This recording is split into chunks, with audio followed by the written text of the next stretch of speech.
Okay. Hello. I'm gonna go live on Facebook too. Hello, my name is Casey. Welcome everyone. Today we're going to be talking about bathroom habits, stress, emotional pain, strain, and this is going to be, of course, interactive. It's a conversation I'm having with my sisters and all my female ladies out there. Um, it is not intended to replace medical advice. So please see your doctor or your provider if you are having any problems at this time. However, I just wanted to open up as a registered nurse. The first thing we ask people when they come in was, when was your last bowel movement? That's the question we ask. When was your last bowel movement? And I was surprised. For me, I was surprised because some people go days, sometimes even weeks without having a bowel movement. And they don't know. They don't know because they don't nobody really talks about it. It's so we're going to have a brave conversation. We're going to be vulnerable. This is what I call like liming. Back in Trinidad, we just lime and we just have these authentic conversations. So I am going to ask a question, right? um when you're oh yeah, let's go, let me go. So when you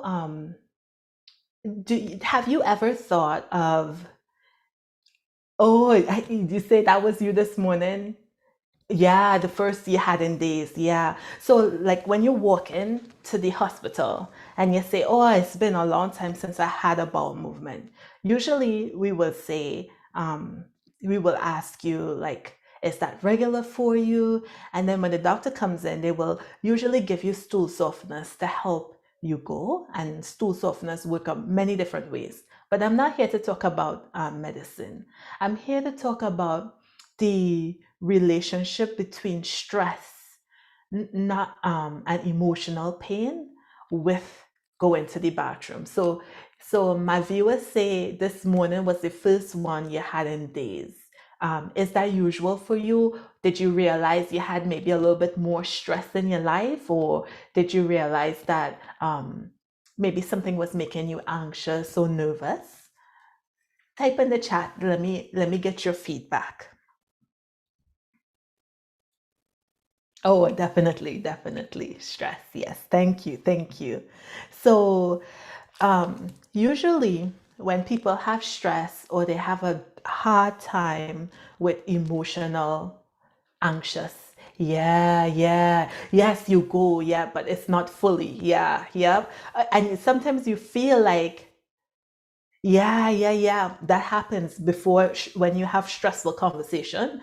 You sometimes you know you have to go. You feel like you have to go, but what really happens is that sphincter doesn't fully open. So you might even find yourself straining. It causes a lot of pain.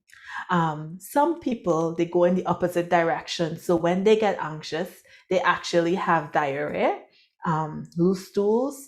They have to go every second, or they have to pee every second. So everybody's body was is a little bit different. Um, yeah, when you're nervous, yes, yes. So this chat, I first want to address the emotional aspect.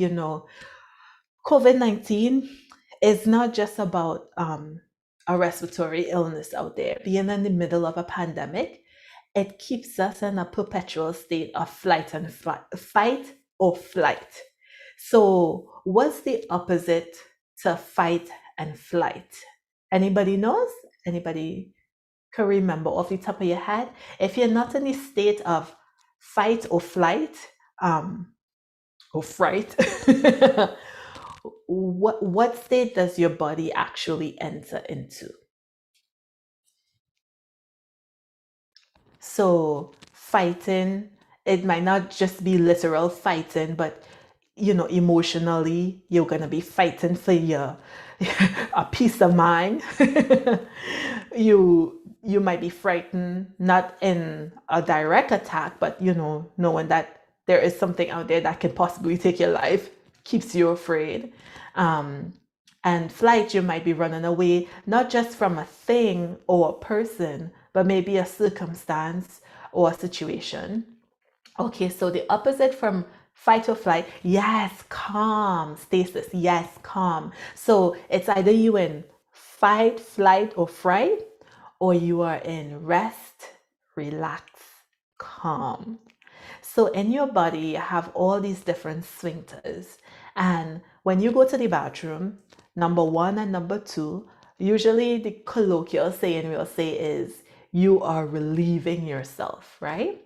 And that's how it should always feel. Every time you go to the bathroom, it should feel like a release, a relief, like, because not just because you're going, but the actual action of going should feel very relieving.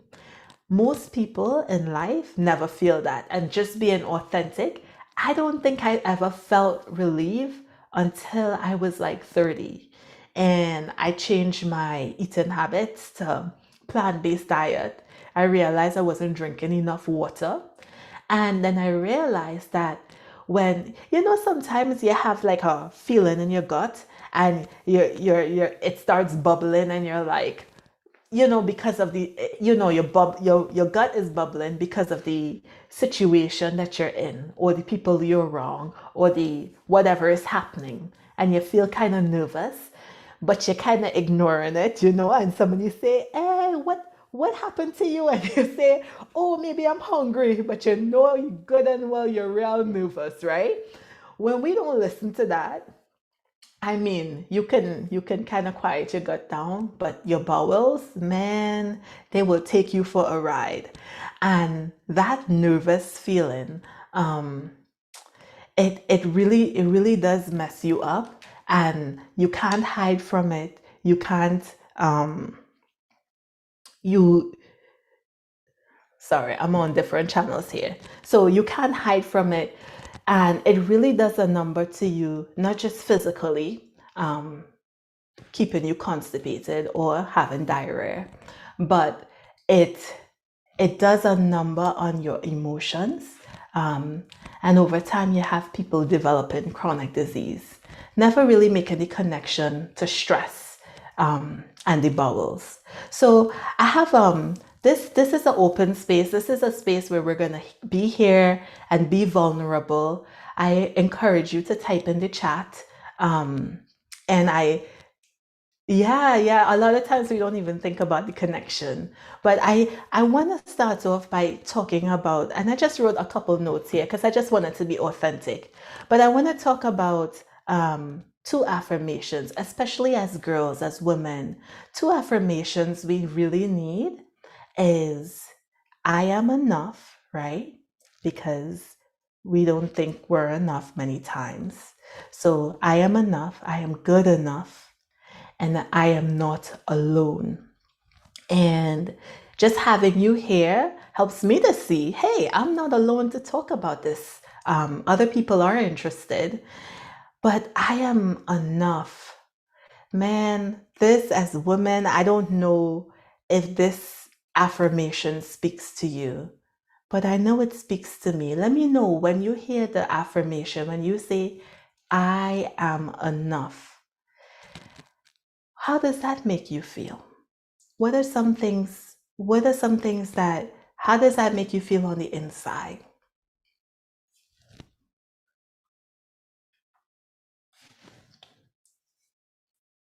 Yeah, it's something you're struggling to accept. Yep. Yeah, it takes some time to believe it. Sometimes you say it, but you don't really believe it. I know for me, when you talk about bathroom as a nurse, for me, in reality, that affirmation of being enough, sometimes I feel as though like I'm maybe giving patient medication and I have a hot pee.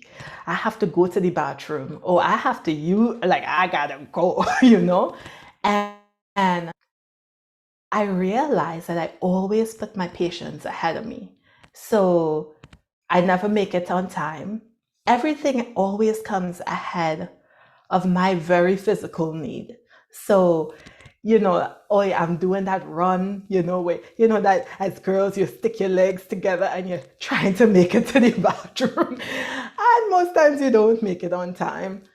But it's not, it's even beyond the hospital. It's even with you're cooking or whatever you're tending to subconsciously, because you don't think you are enough, you put everybody else ahead of you and in front of you. And just as my observations as a nurse, there are a lot of people ending up with stage 4 colorectal cancer. A lot of women coming up with cancer. And it's just my observation, because just being true and honest to myself, we put everything and everybody ahead of us, that even our bathroom needs come last. And my first class I ever started going on YouTube, I talked about pain, and everybody talks about pain because we all have pain. And there I mentioned pain is communication from your body members. Whatever is not right is telling your brain that something's off, right? So even though it hurts, the intent of pain is to communicate. Well, it's the same with emotional pain. The intent of emotional pain, though it might feel unpleasant, you might feel queasy, you might feel like I'm about to blow up this bathroom, or I haven't gone in days. And when you get constipated, then it affects your attitude, because everything just seems uptight. A lot of the emotional pain communicates with us through the gut. So when you find people having ulcers, explosive diarrhea, chronic constipation, a lot of that is not unaddressed emotional pain. And when you find a solution, like maybe if you have diarrhea, we will give you Lomotil, to stop the diarrhea. Or if you have constipation, we'll give you a stool softener. And then you feel like that's fine and that's good. But that was just your body trying to communicate with you. So if your body was trying to communicate with you and you ignored it, you shut it down, or you circumvented by using just, over-the-counter medication, then what really happens to that communication when something is trying to communicate? Maybe a child, maybe a dog, like anything trying to communicate with you, and you shut down the communication. Over time, what do you notice? What do you think is going to happen?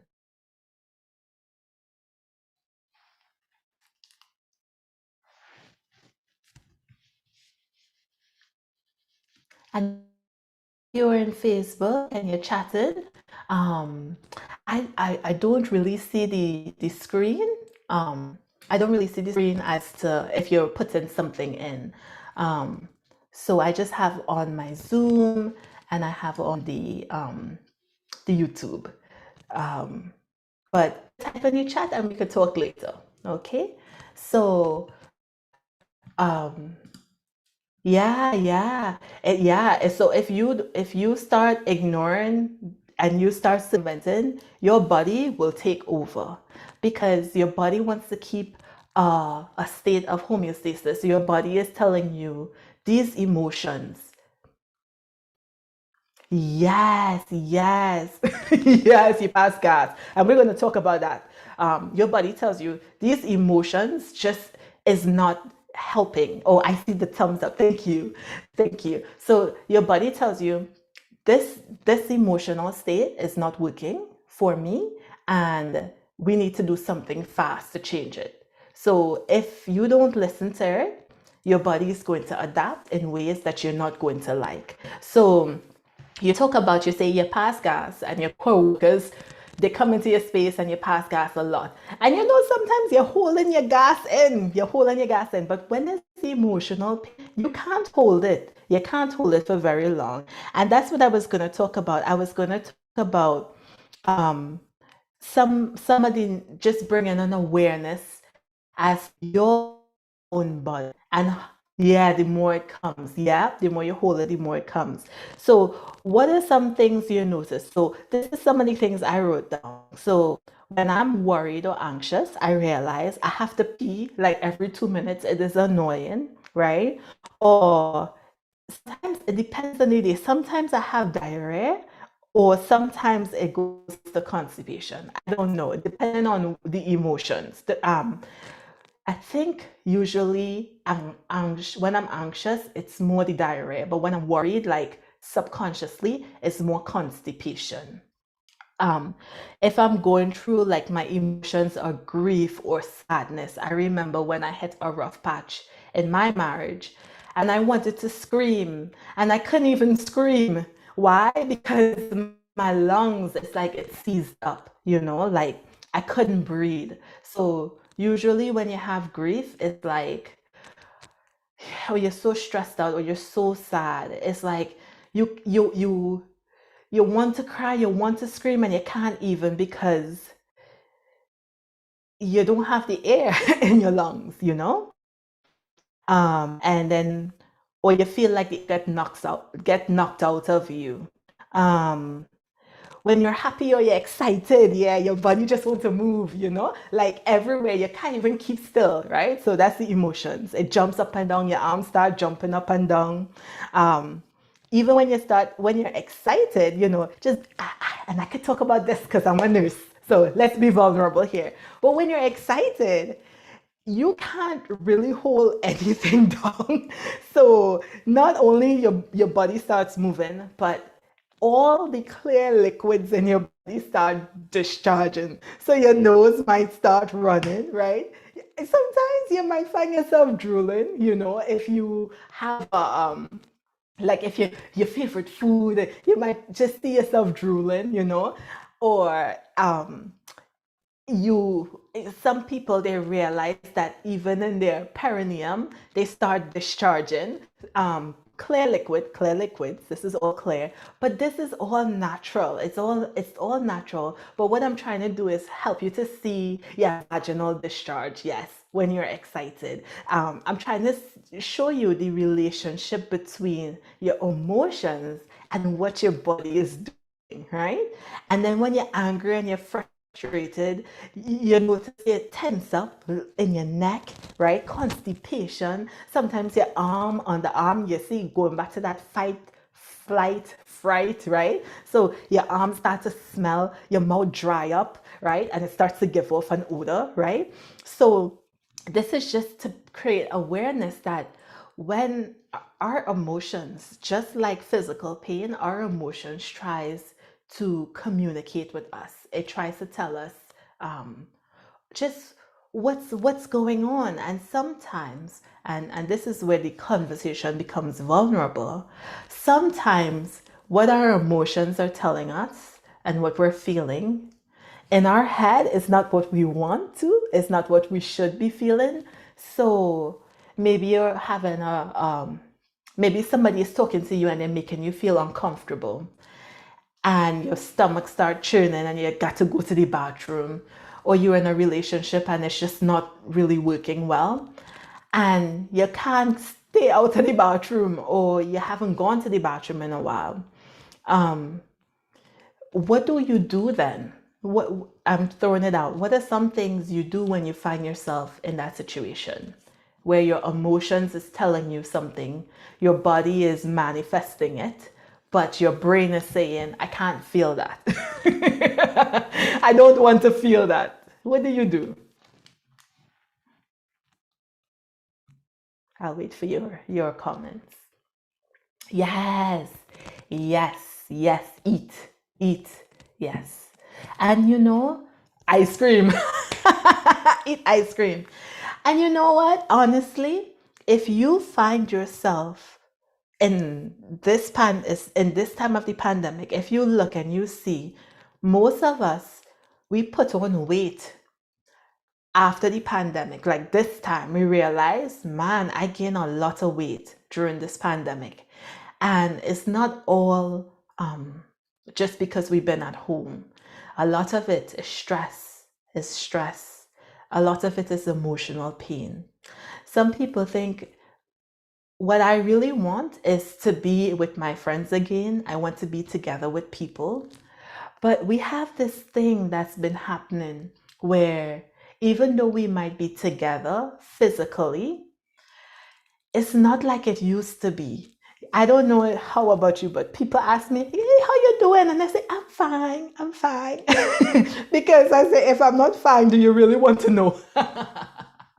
Do you really want to know? So it's kind of this like perfection where we don't want to be vulnerable. We don't want to, and not even that we trying to lie and tell people we're doing okay when we're not, but it's just like everybody is stressed out so much that you don't even want, especially as women, we do this a lot. You don't even want to put your stress on somebody else to say, oh, this is what I'm going through, because 5 minutes into complaining about what's going on with you, then you realize that, hmm, maybe I said too much. Maybe that was too much.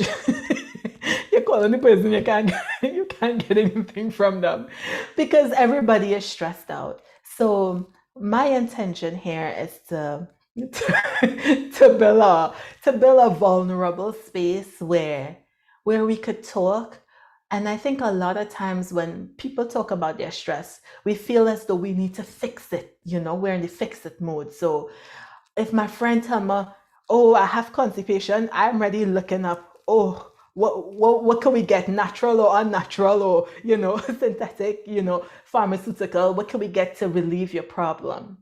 And sometimes I feel as though we just need to enter into this space where we can just sit and say, you know what? I am emotionally hurting right now, and that's okay. Or I'm uncomfortable right now, and this is what my body's been doing. And sometimes just the awareness of, okay, what is my bowels telling me about my life? You see, your mouth could lie, your brain could lie, but your butt don't lie. Your butt doesn't lie. Your butt will tell you the truth. And if you realize that you are constantly constipated or constantly diarrhea or passing gas all the time, you know, it's time for us sisters to be aware and have courage. Yeah, she said it's hard to be vulnerable, but it takes courage and a few trips to the toilet. Yes. And sometimes, as soon as you speak your truth, you realize everything just calm down. Everything calms down. But being on a course where you persistently tell yourself that the way I want to think about life and the way I perceive life um, has to be, and you don't pay attention to the communication of your body, what your body is telling you, um, it has long-term effects. And I just want my sisters, I talk to sisters. I love if men would join in too, but usually women, we're the ones we prepare the food. And as I say, as a woman, as a mother, you must be aware of the bathroom habits of everybody in your household. Why? Because you're the one cooking. You're cooking. So if you realize, like, hey, it's been a while since the child gone to the bathroom, or the stool is hard, or husband blow it up, you as a wife, as a woman, you have to make adjustments in how you're preparing food. Maybe you need to add some high fiber foods. Maybe you need to have a conversation, a real conversation. But like I say, the bottom don't lie. So if you want to know what's going on in your household, pay attention to the bathroom habits. As a nurse, we get a lot of information from the stool, from what color your stool is, the consistency of your stool, the frequency of how much you go to the bathroom. We get so much information. How your body is reacting to our treatment, right? So much we get from knowing your poop, right? So if somebody on the outside who's not even related to you can get all this information about your poop, wouldn't it be wise if you take personal responsibility for what your bathroom habits are telling you about yourself and just really taking it to heart to make adjustments? Okay, that I talking a lot. Let me ask some more questions here, right? Um, so what are some things I talked about? We need to pay attention and be willing to be honest with ourselves too. Yes, yes, pay attention and honest. Yes. So I talked a little bit about the emotions that come when we are in emotional distress or pain, and how that relates to bathroom habits. What's your experience? What's your experience with the bathroom? Especially, have you noticed any difference during this pandemic with your bathroom habits, or anything that you notice, just how your body reacts to emotions? A lot of people lost a lot of near and dear ones in death. Um, did you realize how your body responded to it? Um, I'm just throwing that question out there. And I'm gonna just toggle over to YouTube to see if anyone has anything to say.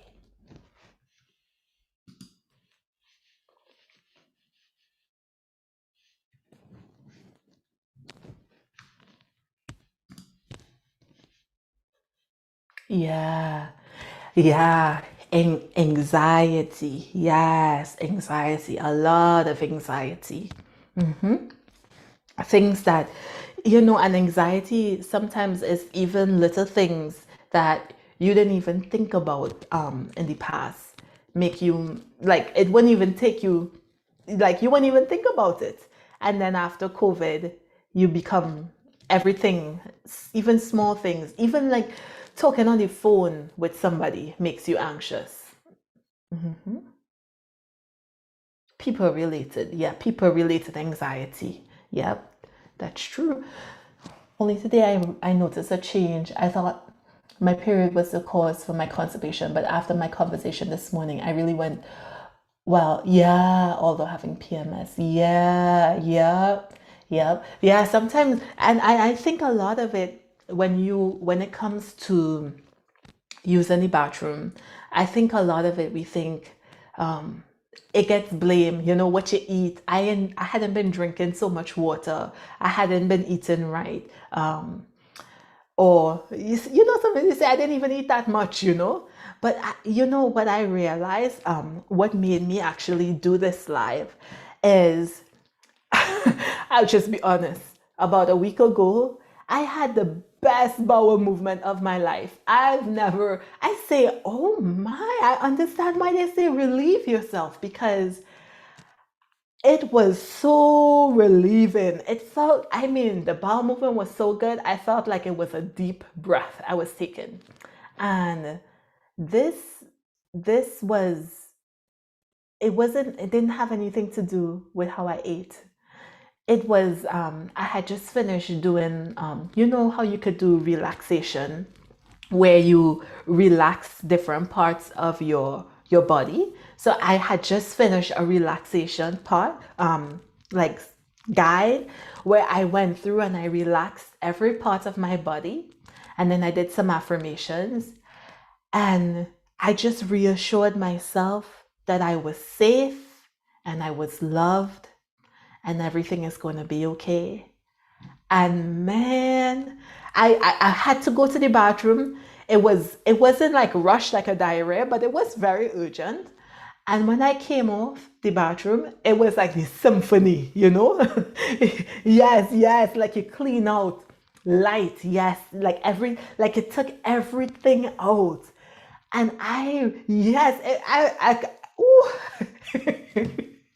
I say, like when you eat some food and it's like really good and you're like, oh, that food was so good. I feel like I need to say a prayer. Like when I finish using the bathroom, honestly, I felt like I needed to say a prayer. Because, yes, it was so good. Yes, yes. Like if you get a massage, yeah, yeah. It relaxes everything. Everything relaxes. And that was my first time realizing just how stressed we are and how much stress plays into our bathroom habits. Yeah, yeah. So that relaxation of the muscles, and a massage, if you go for a massage, somebody does it for you. But I think it's even more powerful when you learn to relax your muscles yourself, by your mind and your breathing and your body. It's like so liberating. So this was why I came on. I jumped on to have this real conversation. Um, what are some of the things, if your emotions are talking to you and your emotions are saying, like, this is really hard, and you realize the bathroom is a problem, maybe you're farting all the time, or maybe you have diarrhea or constipation. What are some of the what are some of the tools you have used to help you get back into alignment emotionally? What are some of the things that you do? And while you're typing, I'll tell you some of the things I wrote down. So for me, I try to remove myself from the stimulus, whatever is making me frustrated or just evoking negative emotions. I try to take myself away if I can. Um, I try to have a little bit of quiet time with myself and with my thoughts. Oh, you never made the emotional connection. Yeah, yeah. Because most times, most of us, we never even, we take a lot of care of our mental and our physical, but sometimes the emotions is just like we don't even know what to do with it. But there are things we can do. Sometimes even just sitting quietly. There's something called the 478 breathing. And if you follow me on my YouTube channel, I've done that with my respiratory segment where you breathe all the air you could take in for 4 seconds, then you hold it for 7 seconds, and then you breathe out for 8 seconds. And you do that 4 times. And man, it's like a natural anti anxiety, but you have to commit to really doing it. You have to really do it. But it really works. 4, 7, 8. Deep breathing. Oh, thank you. Thank you for telling me. Yes, Karen, that deep breathing exercises. It really does work. Even sometimes you cannot take yourself away from a stressful situation, or sometimes something comes upon you suddenly and you realize, man, um, yeah, I am really stressed out or I'm really panicked. 4, 7, 8 breathing. And sometimes you could just take yourself in the bathroom and do it. I hear okay, I listen to music. I have a playlist. Yes, very good for emotions. Yes, to have music that inspires you, calms you, because what you really want is in your body. Your body is responding like that because when you are frightened, right? When you are afraid, when you are anxious, your body gets into a drive where it goes into survival mode. So in survival mode, it's not talking, it's not trying to relax. in survival mode, everything is like your breath, everything you're breathing becomes shallow, right? All your sphincters close up, your body tenses up, right? And that's okay for a time, but your body, there needs to be some kind of communication between you and your body where your brain tells your body, I'm safe, I'm secure, it's gonna be okay. So that you can go back into that relaxation mode, that resting mode. And I really like the Bible because in the Bible, Jesus say, he, he know that they have a fight, but he says, come to me and rest up, right? So even fighting as a Christian, you still have to rest. Like, one of my favorite scriptures is in Isaiah, where, you know, Jehovah says, you will be, your strength will be in being calm and showing trust. So in actually being calm, right? It's not just about saying, calm down, calm down, calm down. But there's a deep connection with trust, and trust and faith needs evidence. So you have to provide the evidence to your mind that you're going to be okay. And set the mood a little bit, set the mood, set the mood to give yourself the evidence that you're going to be okay. Maybe by, some people find some time to pray, some people find time to meditate. Walk in nature, beautiful. Yes. Go for a walk. Sometimes not even having a destination or a time, just go out there and walk and look and marvel. So I like, people call it a nature walk, where you just go and you marvel at creation and you say, wow, look at the trees, look at the animals. Just a walk with wonderment. Some people like to actually get in water. So whether that be a beach, a pool, a bathtub, a shower,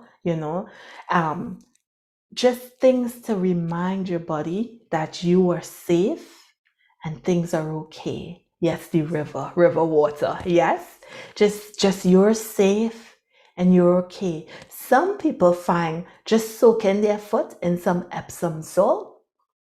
Epsom salt has magnesium, and magnesium is really, really good. Cool shower, yes, cool shower. Magnesium is a natural relaxation. So putting your foot in some, you might not be able to get into a tub, but just saying, okay, I feel really, my emotions are really tense. So let me just warm up a little water, put a little warm Epsom salt, and maybe 10 or 15 minutes, you just put your foot in there and you put on some music, and you will be surprised how that's just enough evidence to tell yourself that you're enough and that you're safe.